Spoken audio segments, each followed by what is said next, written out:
بس مغفرت کے یہ دو معنی ہیں جو نہایت اعلیٰ اور عرفہ ہیں، اور آن حضرت صلی اللہ علیہ وآلہ وسلم کے متعلق جب بھی لفظ مغفرت استعمال ہوا ہے یا آپ نے استغفار کا لفظ اپنے لیے استعمال فرمایا، علی الخصوص ان دو معنوں میں وہ استعمال ہوا ہے، یعنی گناہوں کی بخشش کے معنوں میں نہیں، بلکہ گناہ نہ کرنے کے باوجود انکساری کی انتہا کے طور پر یہ عرض کرنے کے معنوں میں ہے کہ اے خدا، ان سب باتوں کے باوجود انسان فی ذات ہی کسی چیز کا مستحق نہیں ہے،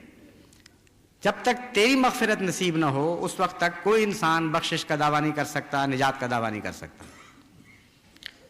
اور دوسرا معنی یہ ہے کہ تیری عطا کے سوا، تیری مغفرت کے سوا کوئی انسان معصوم بن ہی نہیں سکتا۔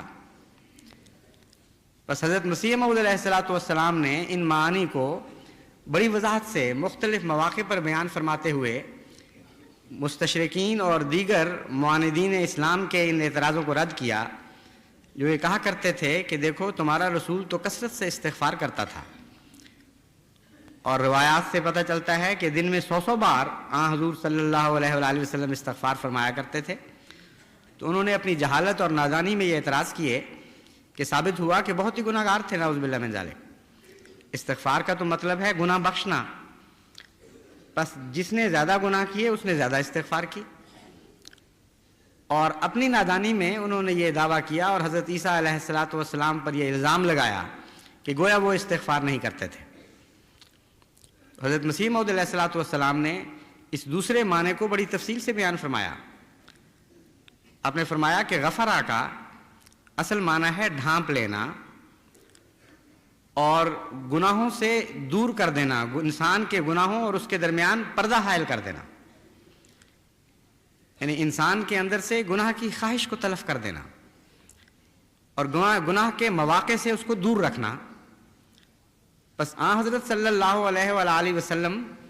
جب خدا تعالیٰ کے حضور استغفار کرتے تھے تو ان معنوں میں استغفار کرتے تھے کہ اے خدا، پہلے بھی مجھے جو کامل معصومیت عطا ہوئی وہ تیری مغفرت کے نتیجے میں ہوئی، تو نے میرے اور میرے گناہوں کے درمیان ہمیشہ فاصلہ رکھا، یہاں تک کہ ایک موقع پر فرمایا کہ میرا شیطان مسلمان ہو گیا،